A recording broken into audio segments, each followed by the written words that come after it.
हनुमान जयंती की सभी को शुभकामनाएं। हनुमान जयंती के विशेष पर्व के ऊपर मैंने पिछली बार भी हनुमान जयंती के दिन हनुमान जी के विशेष गुणों के बारे में समझाया था। हनुमान एक ऐसा विषय है कि जिसको समझने हेतु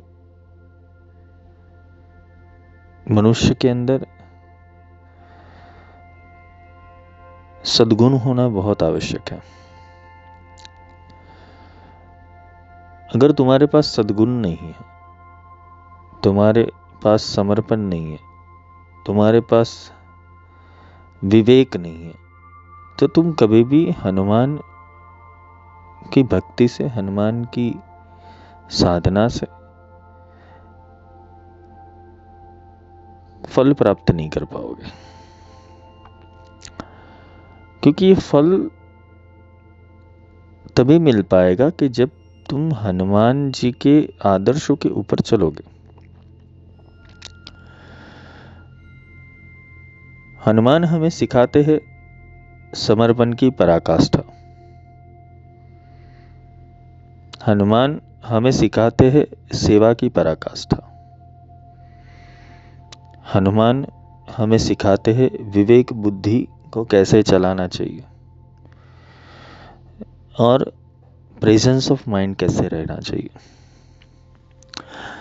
हनुमान जी की यही बुद्धि के कारण उन्होंने इतने सारे पराक्रम किए। कभी कभी इंसान के अंदर बुद्धि की कमी होती है, ध्यान की कमी होती है, एकाग्रता की कमी होती है, प्रेजेंस ऑफ माइंड की कमी होती है।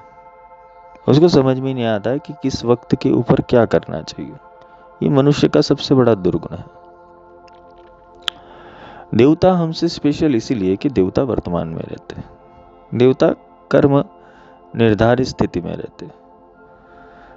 देवता को देने में देर नहीं लगती और छीनने में देर नहीं लगती, क्योंकि उनका सीधा सिंपल फॉर्मूला होता है, तुम ये करो तुम्हें मिल जाएगा, तुम ये नहीं किया तुम्हें नहीं मिलेगा।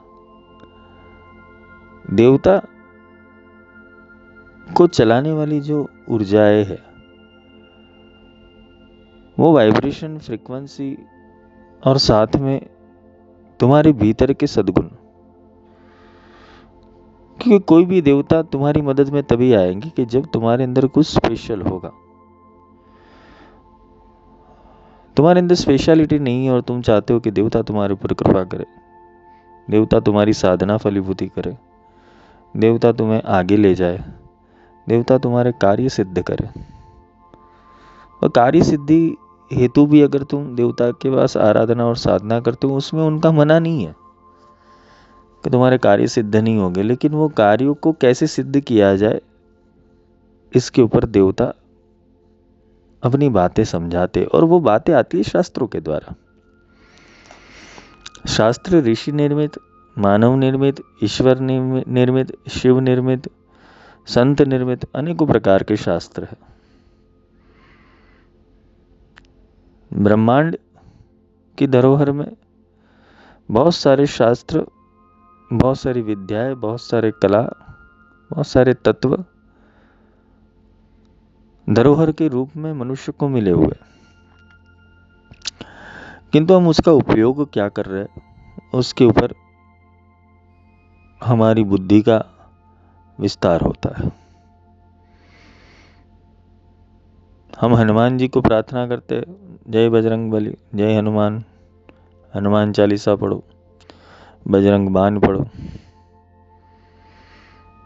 ये सारी चीजें करनी चाहिए और करते करते ही तुम्हें अपलिफ्टमेंट मिलेंगी। लेकिन करने का एक तरीका है, बिना समझे मत करो। बिना समझे राम राम जपोगे तो कोई मतलब नहीं है।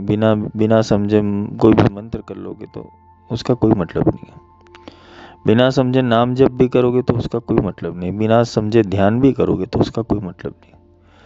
बिना समझे स्तोत्र, हवन, पाठ कुछ भी किया उसका कोई मतलब नहीं है, क्योंकि बिना समझे हुआ है। तुम्हारी समझ कितनी दृढ़ता पूर्वक बनी, फिर तुम भाव भी डाल लोगे, समर्पण भी डाल लोगे, सेवा भी डाल दोगे, एक्यूरेट पूजा करोगे, पर समझ ही नहीं है तो क्या करोगे।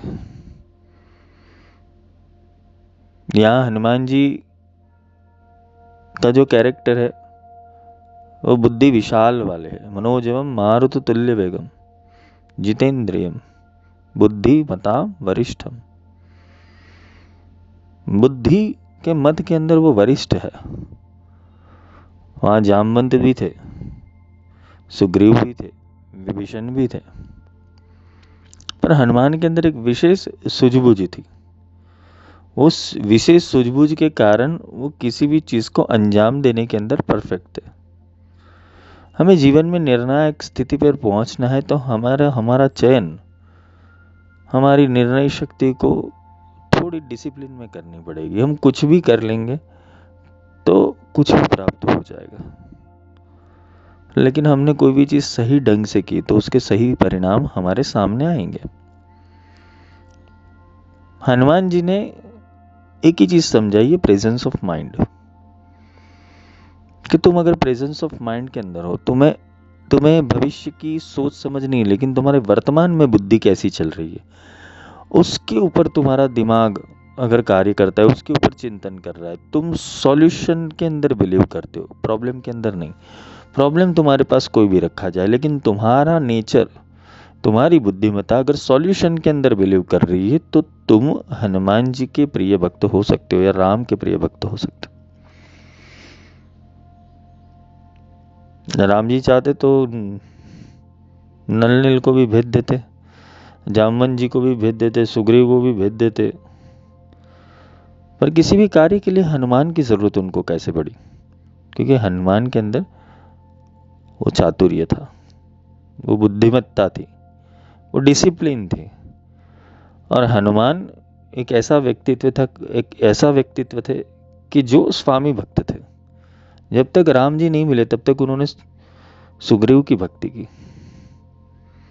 भक्ति मतलब सेवा, उनको मदद की। भक्ति राम की कर रहे थे, लेकिन सेवक सुग्रीव के थे। परंतु सुग्रीव को भी पता था ये बुद्धि में बहुत वरिष्ठ है और इनके पास नीति है, शास्त्रज्ञ है, शास्त्रों का ज्ञान है, ज्योतिष का ज्ञान है, नीति का ज्ञान है, भक्ति है, सेवक है अच्छे, भक्त है अच्छे। और किसी के दुख को देखकर उनको सुख में कैसे लाया जाए, मतलब वो अपने दुख की चिंता नहीं करते, लेकिन सामने वाले को सुख कैसे दिया जाए, उसकी जो बुद्धिमत्ता थी वो केवल हनुमान के अंदर थी। पूछ पे आग उनकी लगी थी, लेकिन लंका पूरी जला दी। क्योंकि सीता जी को दुख में नहीं देखना था। लंका जलाई और लंका जलाने के बाद जब वो वापस आए तब राम जी को उन्होंने बोला कि ऐसा हुआ है, वर्णन किया सारी चीजें।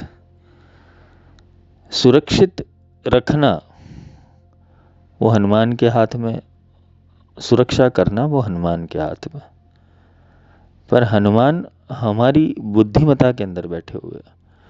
हाँ, जो वेद के 4 सूत्र है उसमें से प्रज्ञान ब्रह्म वो हनुमान जी है। प्रज्ञा रूपी जो ब्रह्म है हमारे अंदर, वही हनुमान है, वही ब्रह्म की प्राप्ति कर सकता है। इसका तर्क और विवेक बुद्धि खुला हुआ है। इसका तर्क और विवेक बुद्धि खुला नहीं हो, उसे ब्रह्म की क्या ही उपमा दे पाएंगे।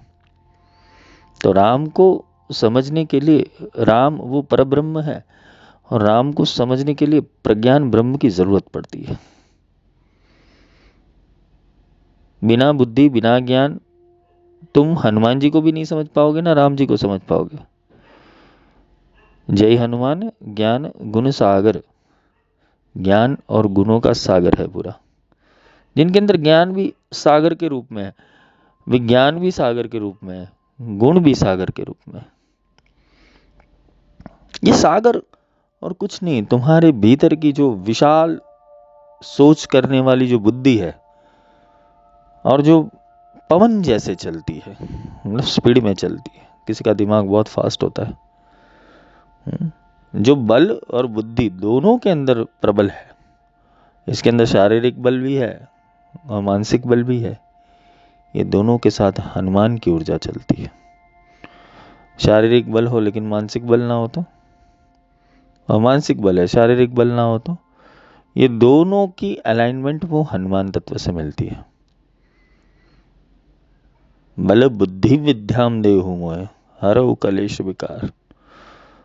हनुमान चालीसा जब गुणगान करते हो तो तुलसीदास ने जो वर्णन किया हुआ है उसके अंदर बोले बल बुद्धि विद्याम देहु मोह। यहाँ पैसों की बात थी नहीं, यहाँ भूत भगाने की बात तो थी नहीं। पहले क्या प्राप्त करना था? बल बुद्धि विद्याम देहु मोह हरहु कलेश विकार। तो कलेश का नाश कहां पर होगा? कलेश का नाश पहले तो बल की प्राप्ति करो, पहले शरीर को स्वस्थ बनाओ, फिर बुद्धि को स्वस्थ बनाओ, और बल और बुद्धि को स्वस्थ बनाने के बाद किसी विद्या के अंदर संचारण करो, किसी विद्या प्राप्ति के हेतु अग्रसर हो। विद्या प्राप्ति यानी सिद्धि नहीं, अभी भी समझा रहा हूं। लोग विद्या को सिद्धि से मान लेते हैं कि मैंने ये विद्या सिद्ध कर दी। विद्या किसी को सिद्ध नहीं होती। विद्या विद्या है, विद्या को सिद्ध नहीं किया जा सकता। विद्या की स्किल्स को सिद्ध किया जा सकता है। जैसे बगलामुखी को सिद्ध करना है तो बगलामुखी की स्किल स्तंभन शक्ति, तो स्तंभन कोई सिद्ध कर सकता है। मारण मोहन उच्चाटन वशीकरण विद्वेषण ये सिद्ध कर सकता है, कोई वाणी सिद्ध कर सकता है, कोई पर्सनालिटी सिद्ध कर सकता है। विद्या तो ग्रहण करने से मिलती है, विद्या प्रकट होती है, विद्या सिद्ध नहीं होती। संगीत, कला, चित्र, गायन, वादन, नृत्य, ये सारी चीजें, कला जिसको पसंद करती उसके अंदर कला प्रकट होती है। और या तो तुम्हें पुरुषार्थ लगाना पड़े और उसके साथ अपनी बल और बुद्धि को अलाइन करना पड़े, सारा बल लगाना पड़ता है। कोई भी विद्या सीखने हेतु पूरा बल लगाना पड़ता है, पूरी बुद्धि लगानी पड़ती है, तब जाके तुम उस विद्या तक पहुंचते हो। ये स्टेप याद रखना, बल बुद्धि विद्याम देहु मोह। पहले मुझे बल दो, फिर बुद्धि दो, फिर विद्या दो। विद्या दो, विद्या प्राप्त करो नहीं, विद्या दो। कोई प्राप्त नहीं कर सकता इसको। विद्या दो। गुरु के पास हम विद्या मांग सकते, विद्या सीख नहीं सकते, क्योंकि सीखने वाला जो होता है वो कभी कभी गलती करेगा। विद्या दो। तो विद्या क्या है? विद्या यानी ज्ञान, जिसे विवेक का प्रागट्य होता है।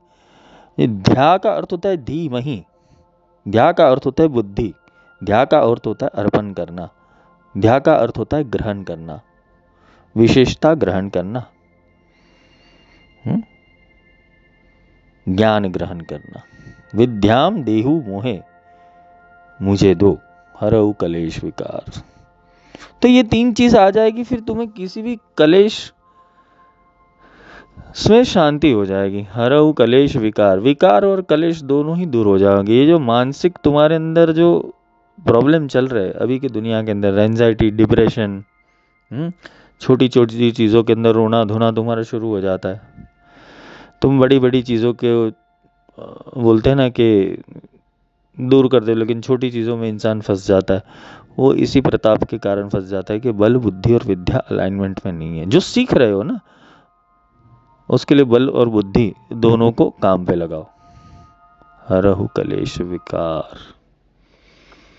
तो ये बहुत उम्दा चौपाई है, दोहा है, चालीसा है। हनुमान चालीसा एक अपने आप में अद्भुत और अविस्मरणीय स्तोत्र है। और ये चालीसा से अगर तुमने इस चालीसा की गुणता के रहस्य के अंदर अपनी बुद्धि को प्रकट कर दिया, हनुमान जी पल पल तुम्हारे साथ रहेंगे। भूत पिशाच निकट नहीं आवे। वो महावीर आत्मा रूप से तुम्हारे, महावीर और कोई नहीं, जिसकी बुद्धि स्थिर होगी वो महावीर है, जिसकी बुद्धि राम चरणों के अंदर स्थिर है, जिसकी बुद्धि आत्म तत्व में स्थिर है। तो वो स्थिरता वाली बुद्धि ही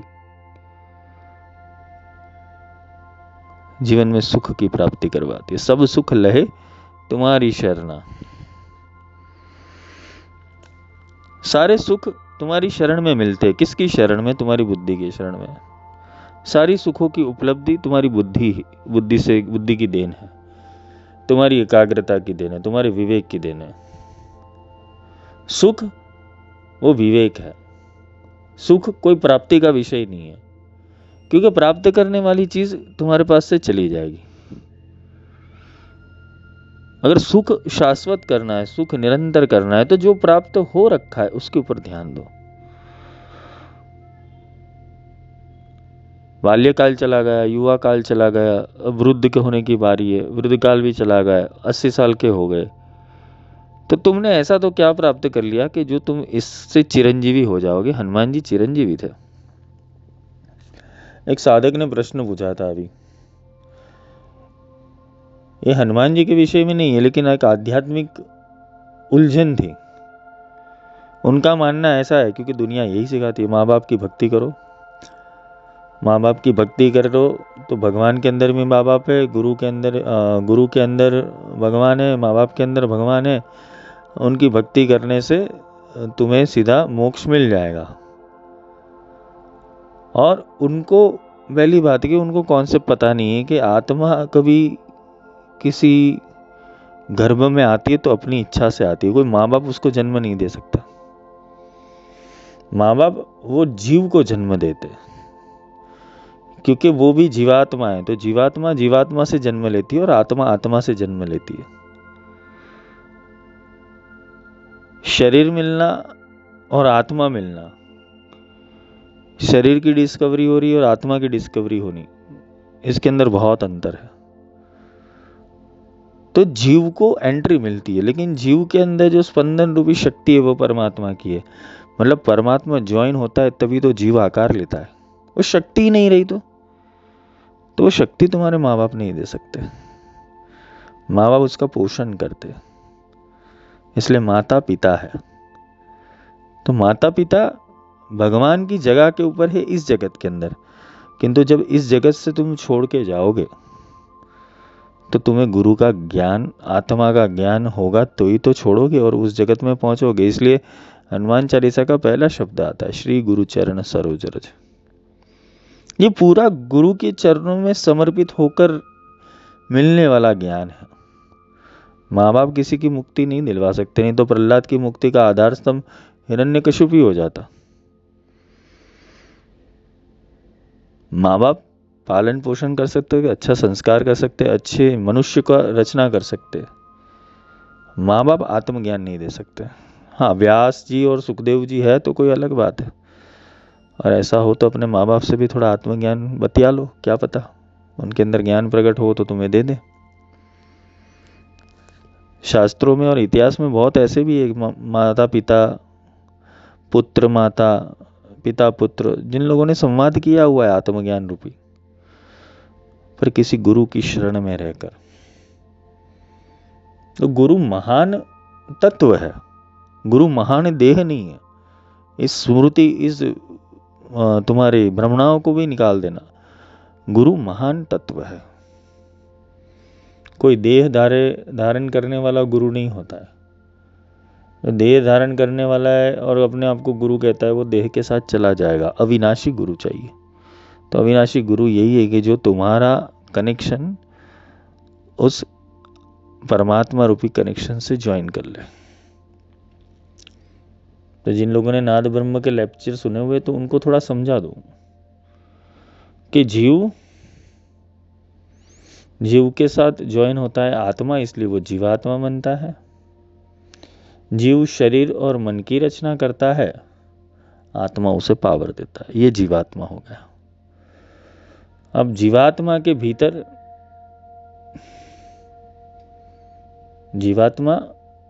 भीतर ईश्वर रहता है, जो स्वर चलाता है। ईश्वर अंश जीव अविनाशी। जीव अविनाशी है, जीव नहीं मरता है। तुम्हारे अंदर का जीव नहीं मरेगा, इसलिए तो इंसान भूत प्रेत बनता है ना। जीव कभी मरता नहीं है, वो ईश्वर का अंश है। अभी ईश्वर कौन है? ईश्वर परमात्मा नहीं, ईश्वर इस जगत का रचयिता है। ईश्वर अंश जीव अविनाशी। तो मन और शरीर एक विनाशी है, तो जो डीएनए मिला हुआ है माता पिता से वो विनाशी हो जाएगा, शरीर मर जाएगा, प्राण छूट जाएंगे। तो प्राण के साथ जो जा रहा है, प्राण के साथ जो रेप्लिका बना के जा रहा है, वो रेप्लिका बनाने वाला जीव है।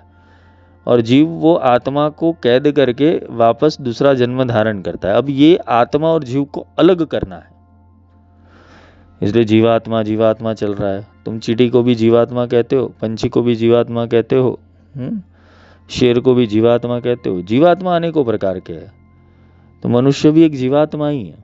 तो मनुष्य के अंदर विशेषता है उसकी बुद्धि। यह हनुमान को जागृत करना है यहाँ पर। जलधि लांधि गए अचरज नाई, ये तर्क है। हनुमान जी तर्क के देवता है। तो अभी उनकी फ्रिक्वेंसी पकड़ने की कोशिश करना कि हनुमान जी समझाना क्या चाह रहे हैं। सब सुख लहे तुम्हारी शरणा, किसकी शरण में जाना है? बुद्धि की शरण में, प्रज्ञा की शरण में, तर्क की शरण में, गुरु की शरण में। श्री गुरु चरण सरोज रज, वही चरण में सब सुख लहे तुम्हारी शरण। ये डिकोड करो, हनुमान चालीसा को थोड़ा डिकोड करो। सब सुख लहे तुम्हारी शरण। तो जीव ईश्वर, तो जीव किसका अंश है? ईश्वर का अंश है। ईश्वर अंश, जीव अविनाशी। वो अविनाशी है, ईश्वर अविनाशी है, जीवात्मा भी अविनाशी है। लेकिन जीवात्मा जो देह धारण करता है डीएनए से, वो विनाशी है। मतलब तुम अपने बाप के बाप नहीं हो सकते इस जन्म के अंदर, और तुम अपने गुरु के गुरु भी नहीं बन सकते इस जन्म के अंदर। शायद दूसरा जन्म हो, तुम्हारे घर पे तुम्हारा बाप ही जन्म ले, तो वो तुम्हारा बेटा हो सकता है। पर एक जन्म के लिए, उनके जन्म और तुम्हारे जन्म के लिए, तो वापस वो साइकिल रिपीट नहीं होगी। इसलिए कभी कभी अज्ञानी भरी बातें जब होती है, जिसके कारण इंसान अटक जाता है। ईश्वर अंश, जीव अविनाशी। तो ये जीव नहीं मिटता है। अब गुरु का रोल क्या है? अब गुरु कौन है? अब ये आत्मा और जीव को अलग करने वाला, क्योंकि आत्मा परमात्मा का अंश है, जीव ईश्वर का अंश है। ये समझना, आत्मा वो परमात्मा का अंश है जो प्योर कॉन्शियसनेस है, और जीवात्मा वो ईश्वर का अंश है। और जब यहां से तुम छूटोगे तो तुम जीव रूप में वहन करोगे। अगर तुम्हारी स्मृति जीव रूप में रही तो वापस तुम जन्म मरण के चक्कर में भागोगे, और तुम्हारी स्मृति आत्मा रूप में रही तो तुम यहाँ इस जहां से मुक्त हो जाओगे। और परमात्मा प्योर कॉन्शियसनेस है। प्योर कॉन्शियसनेस आएगा कहाँ से? तुम्हारे पास प्योर कॉन्शियसनेस को समझाने वाला, सिखाने वाला और उसके ऊपर स्थिर करने वाला साधन होना चाहिए। वो साधन नाद ब्रह्म है। इसलिए नाद से तुम्हारे अंदर दो चैनल अलग होती है, एक जीव की, ईश्वर की, और दूसरी परमात्मा और सदगुरु की। तो ये प्योर कॉन्शियसनेस है। वो प्योर कॉन्शियसनेस समझाने हेतु गुरु नीचे आता है कि भाई तुझे ये जो जन्म मरण के चक्र के अंदर फंसा हुआ है, उससे निकलेगा कैसे? ये चतुष्टय फल की प्राप्ति कैसे होगी तुम्हें? चतुष्टय फल की प्राप्ति यानी धर्म, अर्थ, काम, मोक्ष, जो दायक फल चार। ये चार फलों की प्राप्ति करनी है तो अंतिम फल तो सुलभ होना चाहिए, मोक्ष।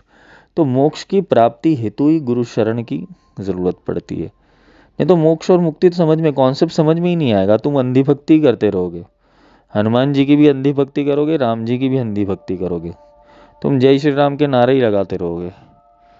लेकिन भक्ति बीज अगर प्रकट करना है तो हनुमान जैसी भक्ति को समझना पड़ेगा, सेवा भक्ति को। क्यों वो स्पेशल थे, क्यों वो चिरंजीवी थे? क्योंकि उन्होंने गुरु भक्ति से, राम भक्ति से अपने भीतर वो कॉन्शियस एलिमेंट को प्रकट कर लिया था, जो उनके साथ चेतना रूप में वहन कर रहा है। अब चेतना रूप में जो वहन करना है उसको पूर्ण रूप से, मतलब पूरे शरीर के ऊपर सिंदूर लगा दिया उन्होंने। तो वो कर दिया तो समझ लो, मतलब सिंदूर लगाने का यानी कि तुम्हारे रोम रोम में राम और आत्मज्ञान बस जाए। अगर वो हो गया, सब सुख लहे तुम्हारी शरणा, तुम रक्षक काहू को डरना। तुम्हें डरने की जरूरत नहीं, तुम्हारी रक्षा हर जगह हो जाएगी, क्योंकि तुम्हारे पास अभी परमात्मा रह रहा है। राम की भक्ति जिंदा है तो राम तुम्हारे साथ है। तो राम की भक्ति कब होगी? जब तुम्हारी बुद्धि में राम स्थिर हो जाएगा, तुम्हारी बुद्धि में हनुमान जी स्थिर हो जाएंगे, तुम्हारी बुद्धि में विवेक स्थिर हो जाएगा, तब जाके तुम राम भक्ति के लायक बनते हो। एक भक्ति है संसार छोड़ने की भक्ति, यानी कि संसार को छोड़ दिया, गुफा में बैठ गए, जहाँ किसी का कल्याण नहीं हो रहा है, वहाँ बस इंसान एक आत्मद्विधा में है कि मैं ये सब करूँगा मुझे मुक्ति मिलेगी। अगर तुम समर्थ हो गए, तुम्हारे अंदर सामर्थ्य है, तुम्हारी भक्ति में दम है, तो भगवान तुम्हारे घर प्रकट होकर तुम्हें मुक्ति दे देंगे। पर तुम्हारी भक्ति में भी कहाँ दम है, तुम विषयों में फटके हुए हो। तो हनुमान जी भक्ति सिखा रहे हैं।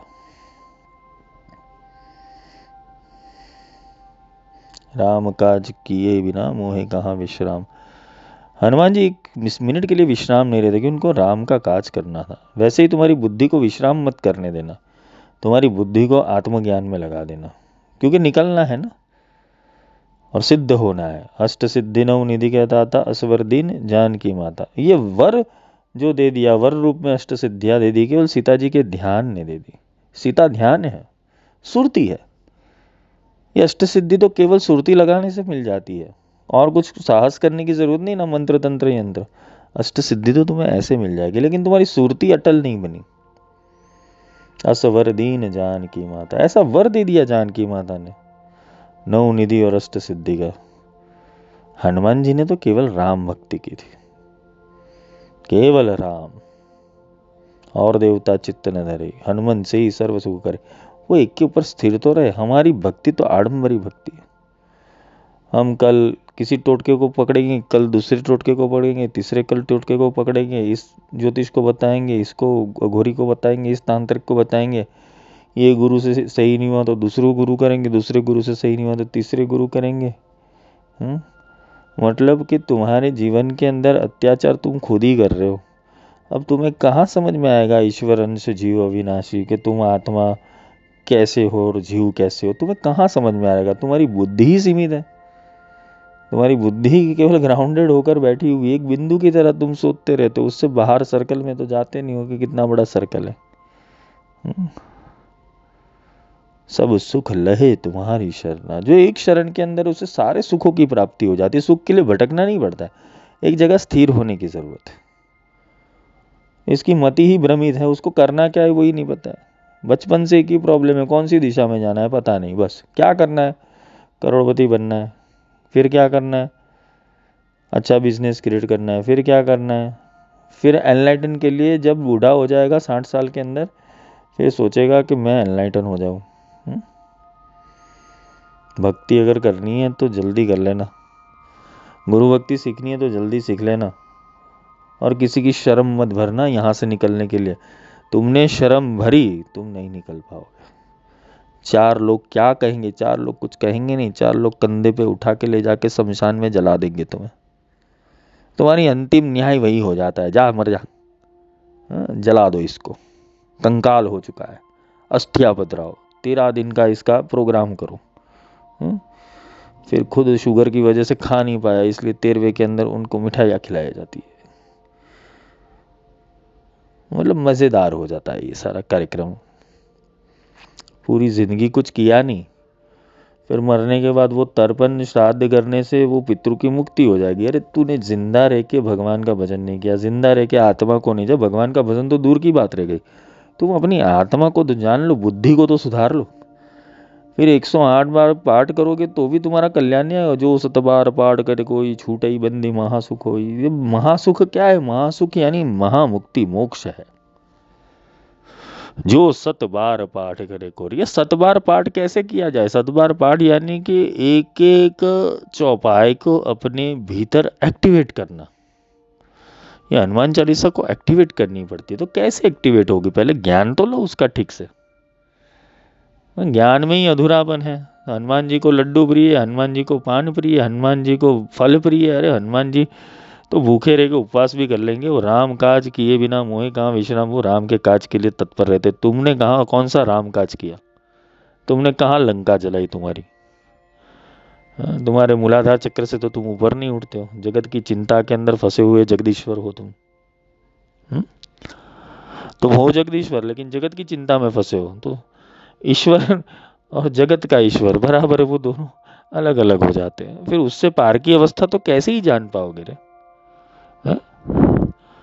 कुछ 4 किताब पढ़ लेने से, 4 रील्स देख लेने से, 2 पॉडकास्ट देख लेने से तुम्हारे अंदर ज्ञान प्रकट हो जाएगा। 4 कोर्स कर लिए, तुम्हारे अंदर ज्ञान प्रकट हो जाएगा। ऐसी सोच रखने वाले सबसे बड़े मूर्ख होते हैं। I am enlighten. एनलाइटन करने के लिए कहाँ जाएगा? गुफा में बत्ती जला दो वहां पर। सूर्य प्रकाश का बल्ब 400 वॉट का ले जाओ, सूर्या कंपनी का, और लगा दो, एनलाइटन हो जाओगे। मोमबत्ती जला दो वहां पर, दिया जलाओ। अंधे को अंधा मिला छूटे को कौन उपाय, बंदे को बंदा मिला छूटे कौन उपाय। अब जगाने की कोशिश करे तो हम दुश्मन हो जाते हैं। ऐसा थोड़ी होता है। इतना कौन सोचता है गुरुजी? इतना थोड़ी सोचना होता है। 11 बार हनुमान चालीसा कर लेने का कुछ नहीं होता है जीवन में। अब कुछ लोग सिखाने आ जाते हैं ना, भूत भगाओ। अरे भूत तुम्हारे दिमाग में बैठा हुआ है। हनुमान जी जब वो सिम्हिका थी, तो सिम्हिका जो राक्षसी थी, जो सागर में प्रकट हुई थी, तो हनुमान जी का प्रेजेंस ऑफ माइंड इतना था कि जब उसने बड़ा रूप लिया, हनुमान जी ने सूक्ष्म रूप धरी सिंह दिखावा, विकट रूप धरी लंका जलावा। सूक्ष्म रूप लेके वो अंदर चले गए और बाहर आके वापस विराट रूप ले लिया। मतलब कि अंदर चक्कर लगा के आ गए।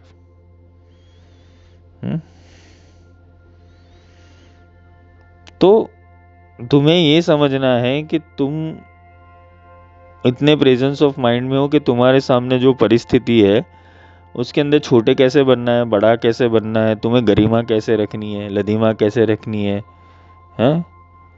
तुम्हें विवेक बुद्धि का प्रागट्य कैसे करना है। अगर ये सारी सोच तुम्हारे अंदर बढ़ जाती है तो तुम हनुमान की सिद्धि के नजदीक पहुंच सकते हो।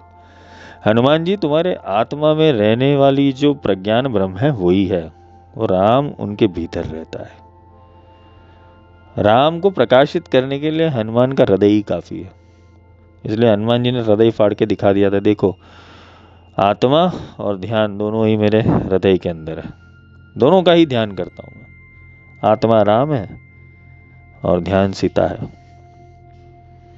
पर यहां तक बुद्धि ले जाना वो किसी गुरु के पास ही संभव होगा, नहीं तो तुम कर लो हनुमान चालीसा। सब सुख लहे तुम्हारी शरणा।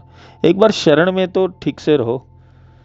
5-10 साल शरण में रहो। 14 साल में तो विद्या सिद्ध होती है, 12 साल में क्रम सिद्ध होता है, 14 साल में विद्या सिद्ध होती है। इसलिए 14 साल का वनवास होता है हर जगह। 12 साल में सिद्धि प्रकट होती है, 1 साल अज्ञातवास होता है। ये आध्यात्मिक रहस्य है सारे। हमें आध्यात्मिक रहस्य में नहीं उलझना, हमें दिखाओ की आदत है।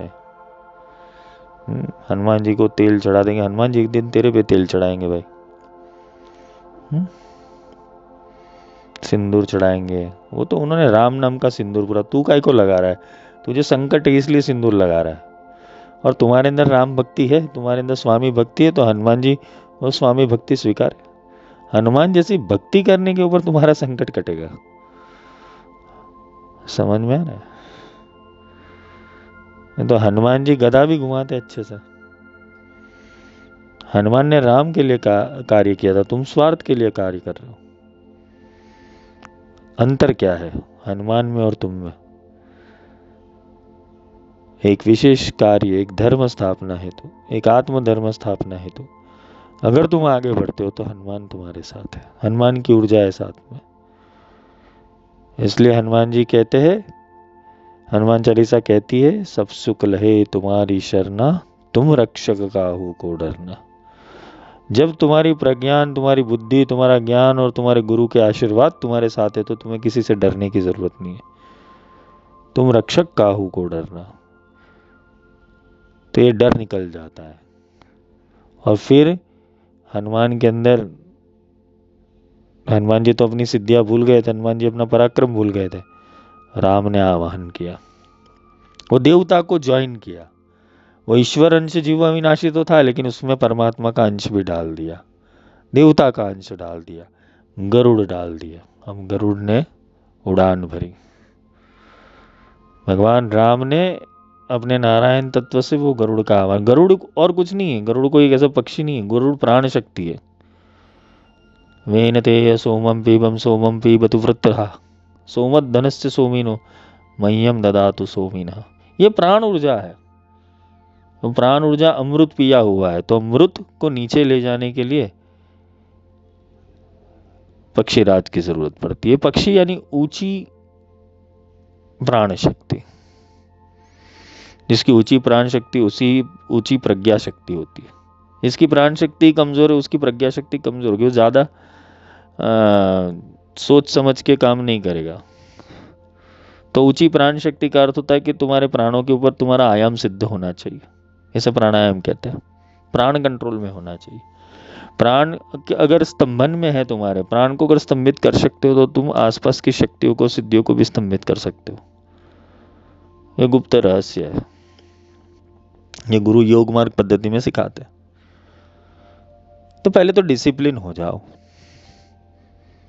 प्राणों को सिद्ध करोगे तो प्रज्ञा सिद्ध होगी, प्रज्ञा सिद्ध होगी तो कहीं पहुंचोगे, सिद्धियां खिलेगी तुम्हारे अंदर। इसलिए बातों में मत उलझो, कर्म करो, पुरुषार्थ करो, भक्ति करो, समर्पण करो। हनुमान जी ने ये नहीं सोचा कि कोई शॉर्टकट टोटका करूं तो लक्ष्मण जीवित हो जाए। नहीं, जो पुरुषार्थ करना था वो पुरुषार्थ के लिए उन्होंने उड़ान भरी। संजीवनी बूटी लेके आए, लाए सजीवन लखन जियावे श्री रघुवीर हर्षि उर लाए। ये सजीवन बूटी कौन सी है? सजीवन बूटी आत्मज्ञान है, जिससे लक्ष्मण लक्ष्य जिंदा होता है। ये समझने की जरूरत है हमें। नहीं तो जो सतबार पाठ करे कोई छूटई बंदी महासुख होई। महासुख की प्राप्ति करने के लिए 7 बार इसका आवर्तन करो कि तुम कौन हो, तुम कौन हो, तुम कौन हो। अनुसंधान करो। आध्यात्मिक विषय बहुत कम है, आध्यात्मिकता समझाने वाले भी बहुत कम है। कैरेक्टर समझाने वाले मिल जाएंगे, लेकिन वो कैरेक्टर का डेप्थ, उसकी आध्यात्मिकता, वो गुरु समर्पण से मिलती है। फिर अपने साथ ही देवता चलते हैं, अपनी साथ ही फ्यूल इंजन चलता है। भैरव बाबा भी चलते हैं, हनुमान जी भी चलते हैं, गणेश भी चलते, देवता भी चलते, विष्णु भी चलते, रुद्र भी चलते। तो कैसे चलते? तत्व रूप से समझो। सब कुछ तुम्हारे भीतर है, तुम रक्षक, काहू को डरना, ये समझ लेना। जय माई की। और आप सभी को हनुमान जन्मोत्सव की ढेर सारी बधाई।